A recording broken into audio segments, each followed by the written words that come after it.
নদিয়ার কালীগঞ্জে তামান্না খুনে গ্রেফতার করা হলো আরো দুজনকে। প্রসঙ্গত গতকালই মুখ্যমন্ত্রী শুভেন্দু অধিকারীর সঙ্গে দেখা করেছেন তামান্নার মা সাবিনা ইয়াসমিন।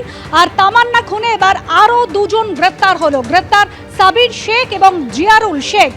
গতকাল রাতে অভিযুক্তদের গ্রেফতার করেছে কালীগঞ্জ থানার পুলিশ। গত 23শে জুন গত বছরের ঘটনা। কালীগঞ্জের উপনির্বাচনে তৃণমূলের জয় এবং তারপর বিজয় মিছিল থেকে ছোড়া বোমায় ছিন্নভিন্ন হয়ে গিয়েছিল তামান্নার দেহ।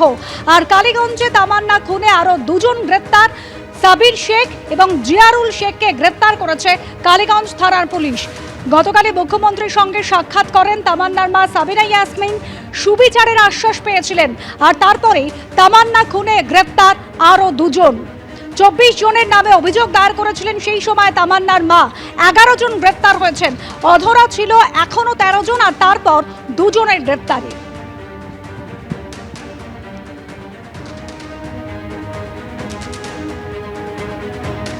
গতকাল তামান্নার মা আনিস খানের বাবার সঙ্গে কথা বললেন মুখ্যমন্ত্রী শুভেন্দু অধিকারী। তৃণমূল আমলে মেলেনি বিচার, মুখ্যমন্ত্রীর দ্বারস্থ কাকদ্বীপের দীপঙ্করও। সবাই বিচার পাবে বলে তামান্নার মা আনিস খানের বাবাকে আশ্বাস দিয়েছেন মুখ্যমন্ত্রী। সুবিচারের আশ্বাস দিয়ে এডিজি সিআইডির সঙ্গে কথা বলেছেন মুখ্যমন্ত্রী শুভেন্দু অধিকারী। আর মুখ্যমন্ত্রীর আশ্বাসের পরেই ভবানী ভবনে গেলেন স্বজন হারানো 3 পরিবার।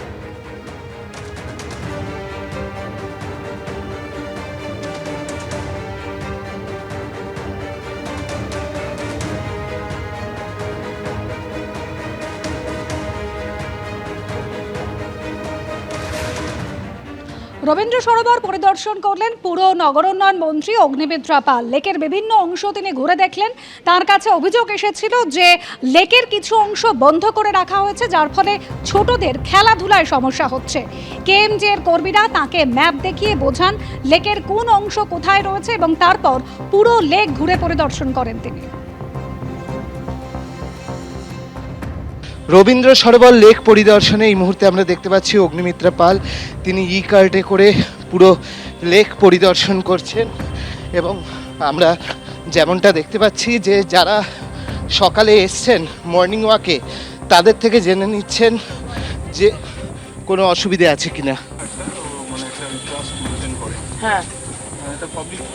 হ্যাঁ চলে এসছি।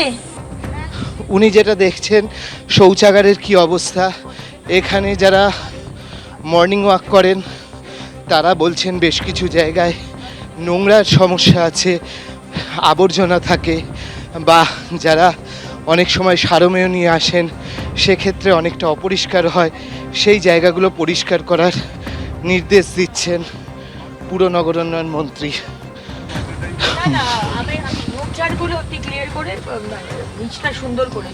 আমি গাছ কাটতে বলছি। পুরো লেকের রাস্তা ধরে তিনি যাচ্ছেন এবং এখানে আমরা যেমনটা দেখতে পাচ্ছি যে লেকের রাস্তা ধরে ই কার্টে করে তিনি যাচ্ছেন এবং ঘুরে দেখছেন কি অভাব অভিযোগ রয়েছে পুরোটাই। ক্যামেরায় শুভঙ্কর লাহার সঙ্গে অর্ণব মুখোপাধ্যায়, এবিপি আনন্দ, কলকাতা। মঙ্গলবার বিধানসভার অধিবেশনে দেখা গেল নাটকীয় পরিস্থিতি। মুখ্যমন্ত্রীর বক্তব্যের একেবারে শেষ লগ্নে হঠাৎ হট্টগোল শুরু করেন ঋতব্রত তৃণমূলের বিধায়করা। তারা ওয়াকআউট করলেও শেষ পর্যন্ত ভিতরেই ছিলেন কালীঘাট তৃণমূলের বিধায়করা। বিধানসভায় এতদিন ছিল দুপক্ষ, শাসক আর বিরোধী, কিন্তু এখন বিরোধী তৃণমূলে আবার দুই পক্ষ, কালীঘাট তৃণমূল এবং ঋতব্রত তৃণমূল। এই আবহে মঙ্গলবার বিধানসভার অধিবেশনে দেখা গেল নাটকীয় পরিস্থিতি। তৃণমূলের দুই শিবির নিশানা করল পরস্পরকে। তারপর মুখ্যমন্ত্রীর বক্তব্যের একেবারে শেষ লগ্নে ওয়াকআউট করল ঋতব্রত তৃণমূল। ভেতরে রয়ে গেলেন কালীঘাট তৃণমূলের কুণাল ঘোষ, শোভনদেব চট্টোপাধ্যায়রা। তৃণমূল থেকে গেল, মাননীয় মুখ্যমন্ত্রীর বক্তব্য শেষ করতে দিন। আসল দাবি করা তৃণমূল পালিয়ে গেল, একটাকে বাঁচতে দেবেন না। আর যে আপনারা যেটা নারী নির্যাতন বলছেন, নারী নির্যাতন বলছেন, ঋতব্রত একটা লিখিত ভাবে দেবেন, আমরা ব্যবস্থা নেব, কথা দিলাম আপনাকে। মঙ্গলবার বিধানসভায় রাজ্যপালের ভাষণের উপর আলোচনা ছিল। বক্তব্য রাখতে উঠে বিজেপি সরকারকে ধন্যবাদ জানান বিরোধী দলনেতা ঋতব্রত বন্দ্যোপাধ্যায়।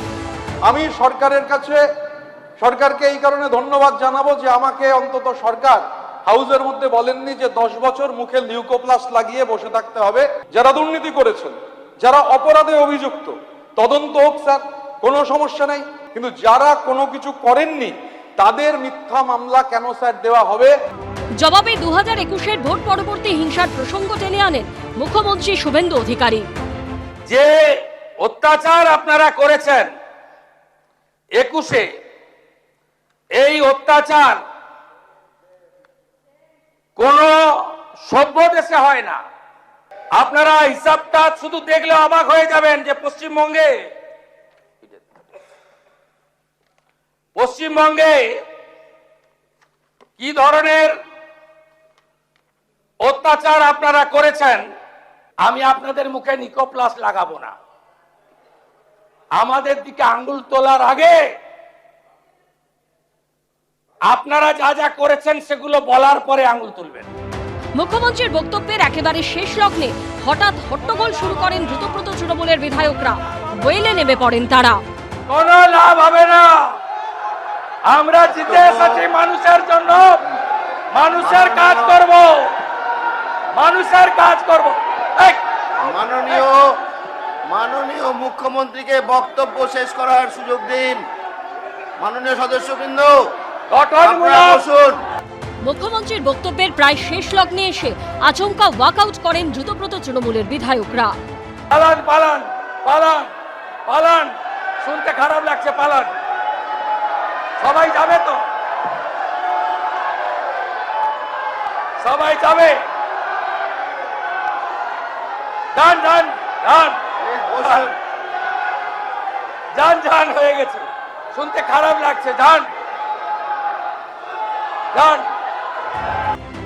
অধিবেশনে থেকে যান কালীঘাট তৃণমূলের কুণাল ঘোষ, শোভনদেব চট্টোপাধ্যায়রা। মাননীয় সদস্যগণ, আপনাদের কাছে অনুরোধ, আপনারা বসুন। তৃণমূল থেকে গেল, মাননীয় মুখ্যমন্ত্রীর বক্তব্য শেষ করতে দিন। থেকে গেল, আসল দাবি করা তৃণমূল পালিয়ে গেল। কালীঘাট তৃণমূল থেকে গেল, আর আসল তৃণমূল দাবি করা পালিয়ে গেল। ঋতব্রত বন্দ্যোপাধ্যায়রা কক্ষ ছাড়ার পর তাদের বিরুদ্ধে সরব হন কুণাল ঘোষ। অনারেবল চিফ মিনিস্টারকে বলবো, চিফ মিনিস্টার যা যা অ্যাকশন নিচ্ছেন পূর্ণ সমর্থন করছি, কিন্তু কিন্তু কিন্তু যারা যারা যারা যারা হঠাৎ তৃণমূলের সঙ্গে ঝগড়া করে বাঁচার চেষ্টা করছে তাদের বিরুদ্ধে অভিযোগ থাকলে একটাকে বাঁচতে দেবেন না, একটাকে বাঁচতে দেবেন না। আর যে আপনারা আপনারা আপনারা আপনারা যেটা নারী নির্যাতন বলছেন, নারী নির্যাতন বলছেন, ঋতব্রত একটা আপনাকে আমি বলবো, ঋতব্রত, মাননীয় ঋতব্রত ব্যানার্জি, মাননীয় সন্দীপন শাহ অভিযোগ করেছিল, পুলিশ ব্যবস্থা নিয়েছে। আপনারা যদি ওদের বিরুদ্ধে কোনো চুরি, দুর্নীতি, ত্রিপল লুকিয়ে রাখা, অবৈধ সম্পত্তি করা, যদি কোনো তথ্য থেকে থাকে লিখিতভাবে দেবেন, আমরা ব্যবস্থা নেব, কথা দিলাম আপনাকে। এদিন ঋতব্রত বন্দ্যোপাধ্যায়রা যখন ওয়েলে নেমে বিক্ষোভ দেখাচ্ছে, তখন কিছুটা দূরে শোভনদেব চট্টোপাধ্যায় ও কুণাল ঘোষের আসনের দিকে তাকিয়ে দাঁড়িয়ে থাকতে দেখা যায় ঋতব্রত তৃণমূলের নাম লেখানো ফিরহাদ হাকিমকে। এর মধ্যে শোভনদেব চট্টোপাধ্যায় উঠে এসে সামনের একটি আসনে বসেন। ঋতব্রত বন্দ্যোপাধ্যায়রা তখন কক্ষ থেকে বেরিয়ে যাচ্ছেন। ফিরহাদ হাকিমকে শোভনদেব চট্টোপাধ্যায়ের উদ্দেশ্যে কিছু বলতে দেখা যায়। এরই মধ্যে সেখানে চলে আসেন কুণাল ঘোষ। তাকে শোভনদেব চট্টোপাধ্যায়ের উদ্দেশ্যে বসে থাকার ইঙ্গিত করতে দেখা যায়। ফিরহাদ হাকিমের উদ্দেশ্যেও হাত নেড়ে কিছু বলেন তিনি। তারপর ফিরহাদ হাকিম আস্তে আস্তে কক্ষ থেকে বেরিয়ে যান। উজ্জ্বল মুখোপাধ্যায়, আশাবুল হোসেন ও কৃষ্ণেন্দু অধিকারীর রিপোর্ট, এবিপি আনন্দ। এবিপি আনন্দ, এগিয়ে থাকে, এগিয়ে রাখে।